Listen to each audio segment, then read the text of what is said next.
Right everyone, welcome back to the channel. We have got the great gang back together of Scott McDonald and David Walton with me, Hamish Carton. Some people, Scott, may have spotted on Twitter, you've been doing a bit of tweeting, funnily enough, about a Celtic youth player by the name of Daniel Kelly. Do you care to tell us the story there?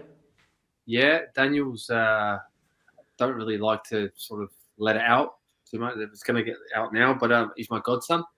So Daniel's done particularly well. He's doing well at the club at the moment. Had a little bit of an injury, obviously the whole COVID period for all our youth team players, wherever you are, and particularly Celtic, listening to obviously and speaking to some of the coaches, it's been a tough time for them. But he's come through that and he's doing well. Seems to be doing really well. He got his debut the other week in the B team, so really pleased for him, and hopefully he's following in the footsteps. Fingers crossed.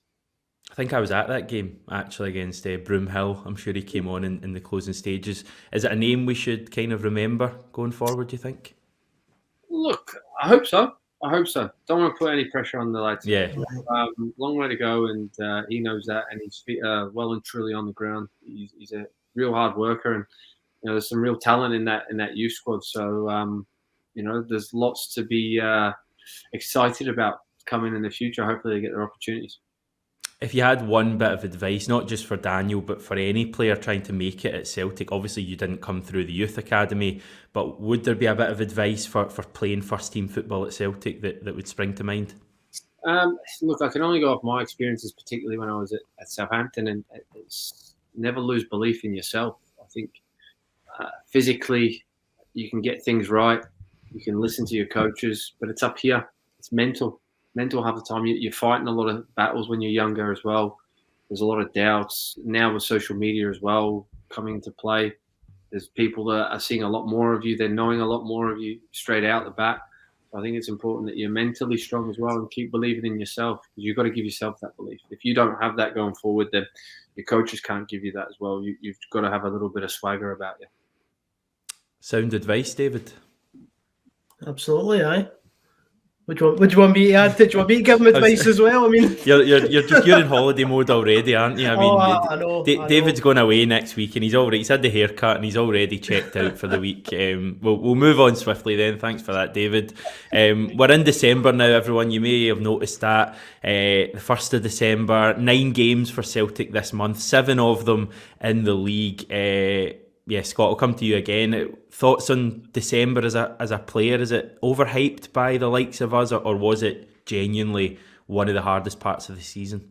Always the hardest. The hardest?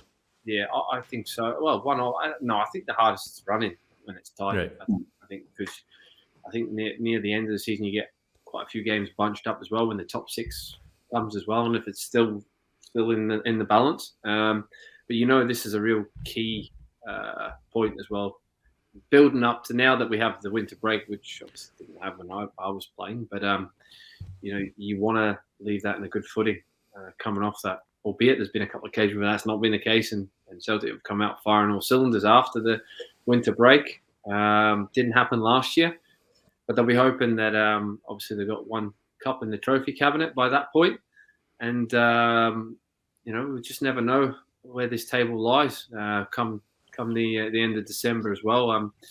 Tomorrow night's going to be a very interesting night. We all know that Hibs like playing against Rangers at the moment, so we'll have to wait and see. It's at Easter Road, so it'll be a big rival game there, and Celtic got to do the business at home as well. I think it's quite funny, Hamish, because we always talk about December and the schedule we've got and how it's one of the biggest stages of the season. See, if we won every one of those games, the next narrative would be, how important's January, how important's February after one of those games. You just don't seem to get a free month, to be honest, at Celtic, do you? It's just constant pressure, and I think it's all of the same tempo, maybe outside of the actual run-in itself. But in terms of December, Scott, what is it that makes it really tricky? Is it, the pitches, the fixture backlog? Is it the cold weather? It's a fixture backlog more than anything. Mm-hmm. I think you get to mid to late December and they just come thick and fast around that Christmas period. Everyone else is enjoying their time and enjoying themselves, getting merrily, and you're all about the business. But it was great. I mean, no matter which football club I was at, I loved it.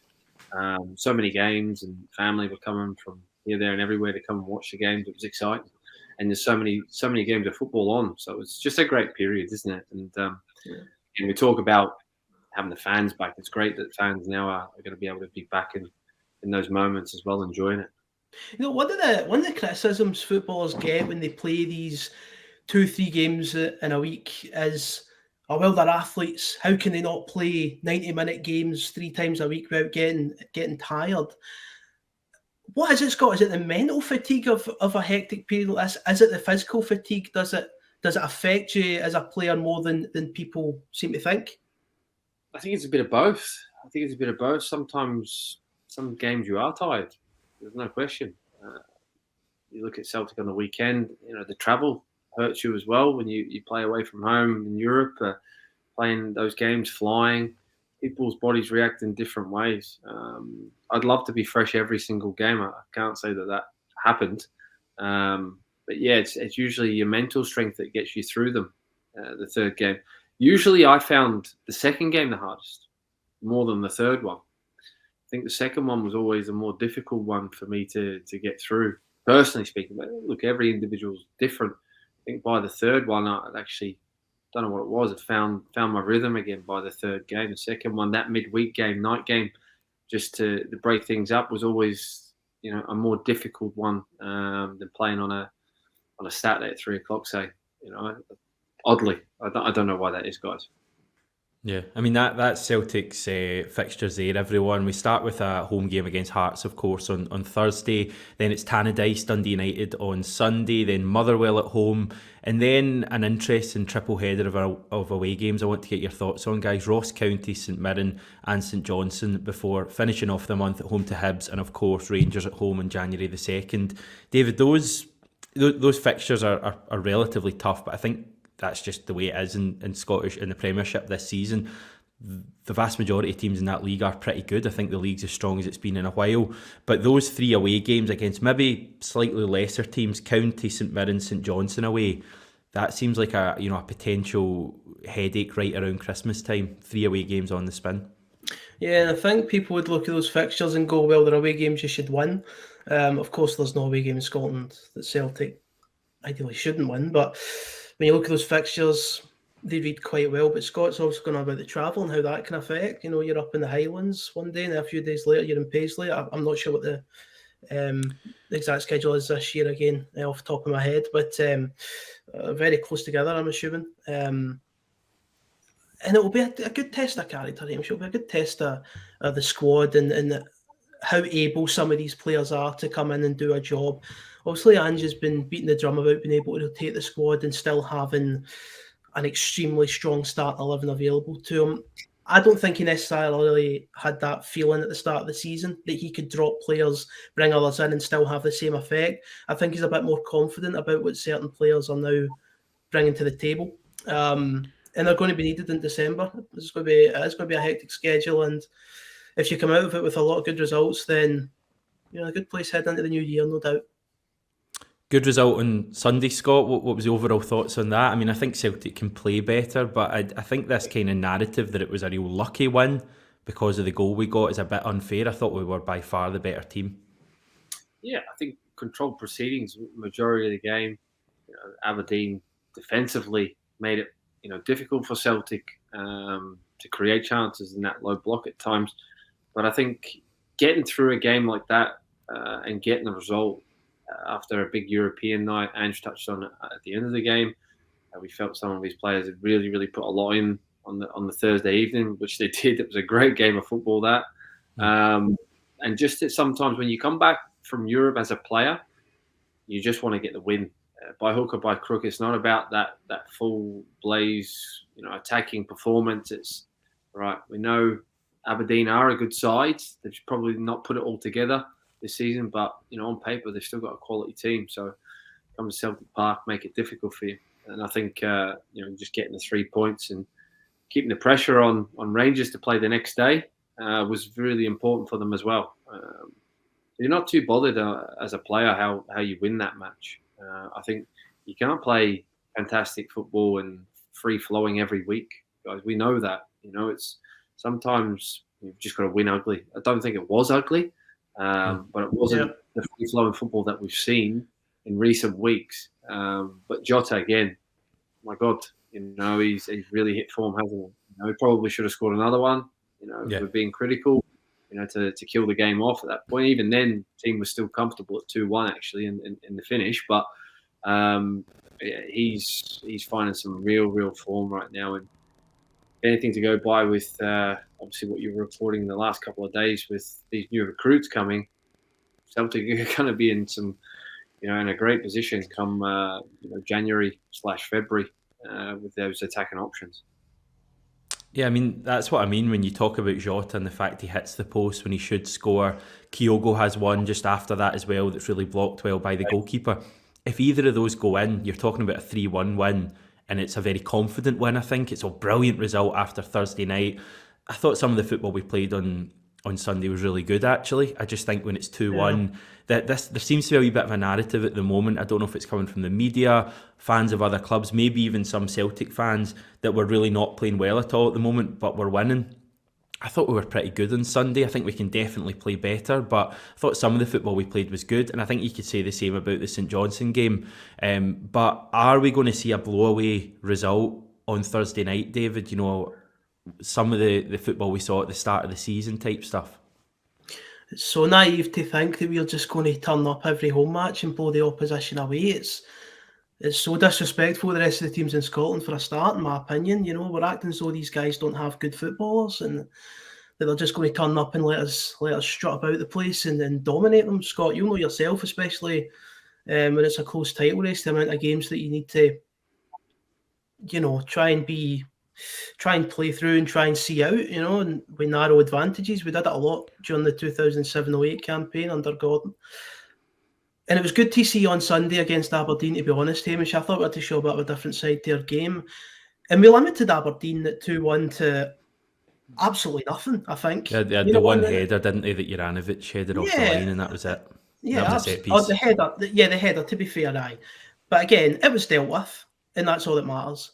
They managed to see out that game very comfortably, and a shout out to James McCarthy. I thought he did well in the role he was given. And I'm really pleased to see that, because we've seen in some of our recent home games, Dundee United, for example, came and took a point when we had the lead. We've seen how easy it can be for teams to bite back. So really pleased with 3 points against what's still always a tough team when they play Celtic. I don't care what MD says. I don't really give a toss about the league position either. When they play Celtic, Aberdeen step up a level. It's a huge game for them.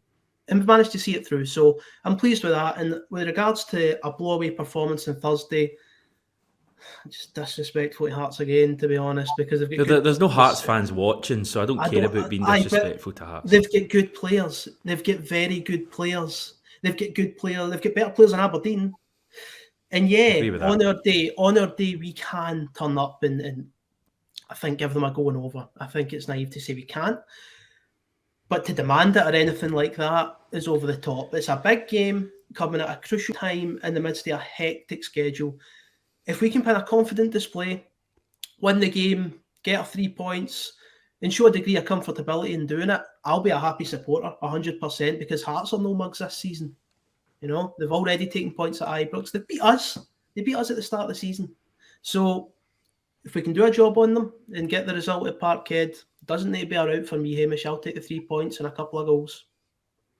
I've got 2 complaints to do with Celtic at the moment. One of them is not getting Kyogo into the games or the game enough for me. I think at the start of the season, he was the guy who was, charging in behind defences. We were getting him in loads of times. He was a real threat. I feel as if as the season's gone on, we've kind of stopped doing that. Part of that may be the opposition teams wisening up to that fact. Part of it may be Kyogo dropping deeper. I don't want Kyogo dropping into the midfield. I want him running, off the last defender. And I don't feel we're doing that enough at the moment.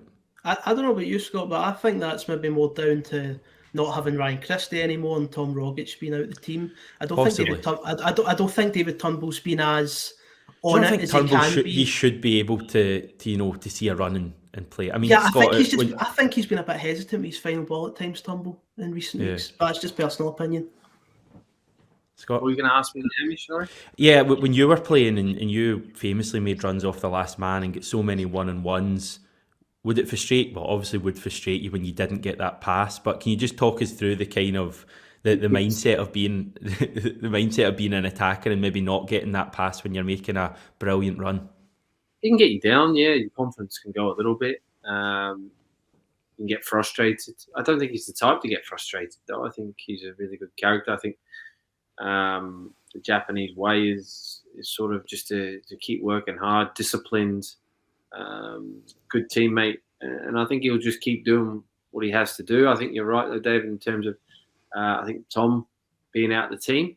Ryan Christie could be a case as well. But I think you touched on as well, Hamish. I think all the points are valid. That teams have seen him play now. They're not going to make it easy for him. They're worried, so they're going to drop straight off. They know he wants to run in behind, so they're not going to give him the space that he was probably having at the very beginning because they weren't aware of him. Now they're aware of him. They're just going to shut up shop and try and make it as difficult as possible and get physical with him. I think that's the big thing because he's obviously of a slighter frame, and I think you have to try and give him a bit and try and get him. Look, he gives as good as he takes, but still he is that smaller frame. So you have to try and upset the rhythm of the player itself. But I think as well, it's gone more like the midfield with one sitting, two just more balanced attacking midfielders rather than actual 10 playing sort of in behind him and slipping those passes. So I think that might have something to do with it as well, and how he's coming off to play the game. Because I don't really see, obviously, David or Callum playing more as an out-and-out number 10 now. They're sort of playing in tandem in that role with McCarthy, who dropped off, or it's been beat on in recent weeks. So maybe just that little chink in the midfield has changed things as well for him. Because it wasn't so long ago, even at Dundee away, he scored 2 great goals. Right. You probably would say he was still pretty quiet. I think I remember me saying at that point, though, he didn't get a lot of service. But again, I think teams are just dropping a little bit lower now in that low block. Early on in the season, things are a little bit more open. Everyone's willing to maybe have a little bit more of a go as well. But then when you see the points tally starting to go and where teams are, they're starting to be a little bit more hesitant and a bit more protective as well. You've been in. Sorry, I was going to say you've been in dressing rooms and such in the past. So, if you're an opposition player, is there a lot of focus on the likes of a Kyogo from other teams in the build-up to these games, especially considering how new he is to the Scottish game? He's a new talent. He's unknown to everyone in Scottish football, really, I'd imagine, before he came. So, as an opposition player, are you expecting a lot of focus on him in your pre-match prep? Yeah, I think so. I think you want to keep him in front of you. I think that's probably the message from any decent managers like that. Yeah. If he's getting it in front of you and he's getting on the half turn and he's playing, we're happy with that. Yeah. When he gets in and around the box, he'll come alive and he'll start to try and take you on a little bit. But he likes to sniff out his goals. He likes to run in behind, as you said. Obviously, he starts everything for Celtic in terms of without the ball. He's magnificent at the high press. But if I'm playing against him, you want your back four for say, if it is, just let him have it in front of you. It's fine. We're okay in those areas. Don't go in and dive in. Just keep your solid back four shape. And I think that's happening more and more. He's getting less and less space, and therefore you're seeing him come towards the ball as well because there's more. Right, we'll go shift it from side to side. We can't get in. We're still trying to probe, move. And he's trying to get involved in the game, and he's not quite getting his chances. I hope it just doesn't affect him enough that he's not in the danger areas when that ball, gets in those areas, because he's been excellent thus far in, this season in sniffing them out. Yeah, I mean, I know the Ange way of playing is really accurate football. Everything's measured, but sometimes I'd just like to see Kyogo spinning and just feeding it in the channel, because even if he doesn't necessarily go in and goal, or even if the defender beats him to the ball, chances are with his pace he's going to get us up the park, he's going to get us a throw. And I just think a lot of the time we're waiting on him coming short, and he's just nowhere near as effective when he's coming short. I actually, for all as much as I love Kyogo, I'm not convinced his actual link-up play was back to goal as his best part of his game, nearly the best part of his game. I think you want Kyogo running and stretching teams. And even if that ball is just one fed into the channel or one fed over the top, I think it gives the defence something to think about. And I just don't think we're doing that nearly enough. My second wee complaint, I know I'm in a moany mood today, lads, so apologies. That kind of invention that we had at the start of the season, the short corners, the really quick corners, the quick free kicks, not letting teams settle at all. I feel as if that's gone a little bit in our game. We still try it, I think, from time to time. But, it's funny we're playing Hearts on Thursday night, because for me, that first half against Hearts we played in the League Cup was probably, for me, the pinnacle of Ange Ball so far. That first half, I thought Celtic were amazing that first half. I think we were 2-0 up. We could easily have been 4 or 5-0 up. Hearts just didn't settle at all. We were taking things quickly. We had them, on the ropes the whole half from the first minute to the last. Yes, we tailed off a little bit in the second half. Well, a lot in the second half. But that first half was brilliant. And I want to see Celtic getting back to that. Is that going to happen in December, though, Scott, given that, all the stuff you've said about it being a month just for winning? I don't think so. Unfortunately, David. Sorry, Hamish. I don't think so. I think it gets to that point where the fatigue is setting in a little bit. I think there's been a long European run as well. The travelling, the games, they're building up. There's more games. You've also got one eye on the next one. And it's just a phase of just getting through these games. There will be performances along the way, no question. I don't doubt that. But there will be certain games where it will be a little bit slow and frustrating, I think, at certain times. I think more times than not, that might be away from home. I hope I'm wrong, where it can get a little bit sticky. St Mirren seemed to be one of those places at times for Celtic in recent times, particularly. And look, these games at home, Robbie Nielsen's a very good manager. He knows how to get results at big places. He's done it before. And we shouldn't discount Hearts whatsoever. This is a huge, huge game, even bigger than – they're always bigger the next one, aren't they, than the last one. Yeah. But you said it there. You believe Hearts are a better side. I agree with that. David, at this moment in time, they've had a little bit of a blip in their play here or there. But their shape sort of counteracted what Celtic were doing, particularly early on when they beat them the first time.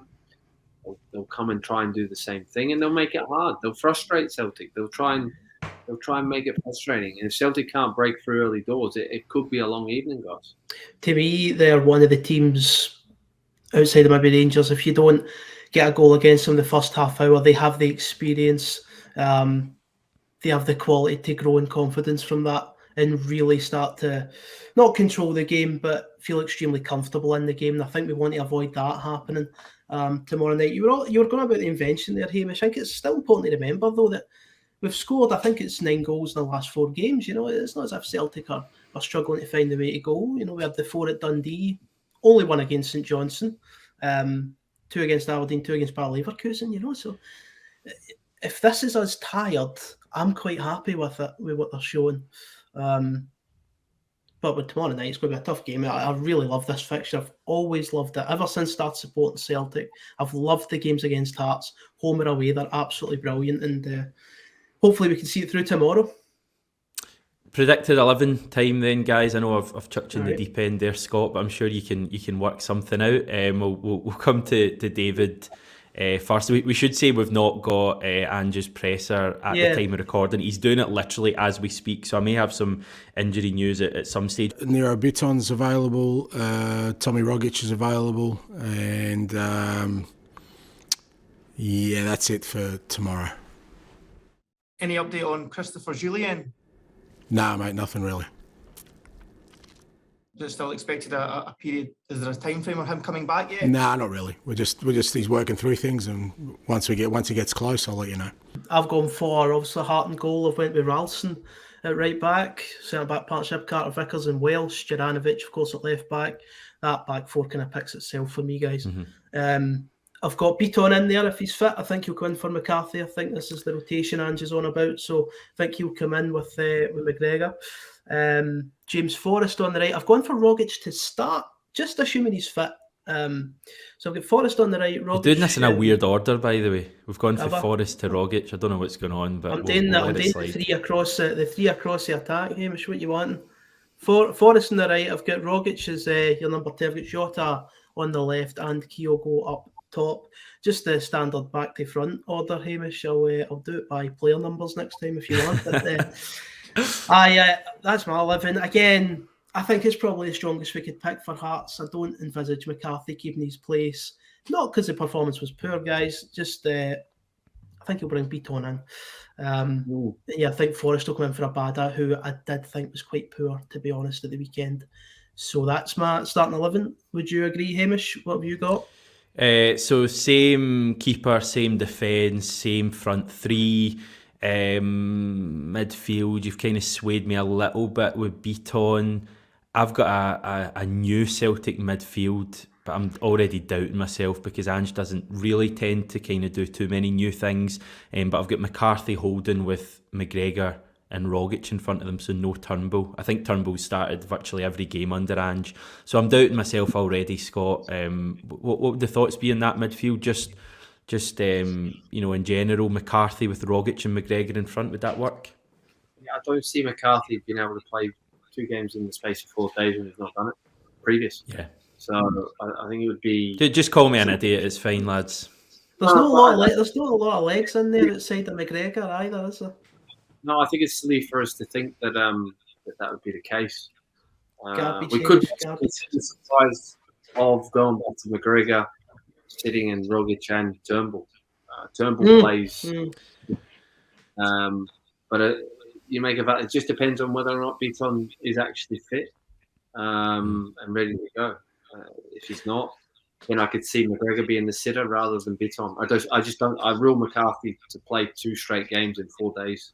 Just not happening for me. Not at this stage of where he's at, trying to build him up. It's great news that he played, a full game on the weekend, more or less. So hopefully he can keep building on that because that's a real bonus for Celtic. It took some time, but hopefully he can get up to the levels that we've seen previous at other clubs, and that's huge for Celtic going into the later stages of this period, more or less in December, getting into it. So. But yeah, I would say, long story here, guys. I've went over the top, but I think it'll be Beaton if he's fit. If not, it'll be McGregor sitting there, and Rogic will play. David? Yeah. I think it's, again, I say this every video, so I'm going to say it again. Just brilliant to have the options. To be honest, just absolutely brilliant. It's good that we're going into this festive period with potentially the ability to rest a Rogic or a Turnbull. Turnbull's played a lot of football as well. I think I read somewhere he's played in every match so far under Ange. I could believe that. Yeah. So having those options is going to be priceless. Hopefully Tom's all right. Hopefully he lasts a good period against Hearts if he starts the match. We know how fragile he can be injury wise. So fingers crossed that's the last knock he's got in 2021 at least. But yeah, if we go with the starting 11 I've got, I'll be quite confident. I'm not sure about that team you've just put out, but I think that might get a 1 each draw or something, Hamish. That's why I do a YouTube channel and I'm not a football manager, lads. I've kind of shown my ability there. I think that's us, guys. I mean, tomorrow night we'll have the post-match reaction. I think I'll be outside the ground. I think it's John that's on with me. We're going to be a wee bit later with that because I'll be at the post-match press conference tomorrow night as well. So it's a busy night for us. Nod your head, lads. Are we getting 3 points tomorrow? Yep. Yes. Thank you. I'll agree with that. Thanks, Scott. Thanks, David. We'll in fact, I was going to say we'll regroup next week. David, you won't be here, so we'll sort something out. Enjoy your holidays. Thanks very much. Cannot wait. Here's hoping I get going at this rate, right enough. God knows with this new variant, but we'll see. See, work on that tan. I don't tan, Scott. I just go a nice deep red. I don't know why I'm laughing as well, because I'm just white the whole way through. I'll never be your colour anyway. I know. It's been raining the past 3 weeks, guys. Talking about the weather again. Man. It's like Glasgow actually at the moment, just a wee bit warmer in the air. My heart goes out to you, Scott. Thanks very much for joining us, lads. Thanks everyone for watching. A big thanks for getting us over the 22,000 sub mark as well. And we'll speak to you after the game tomorrow.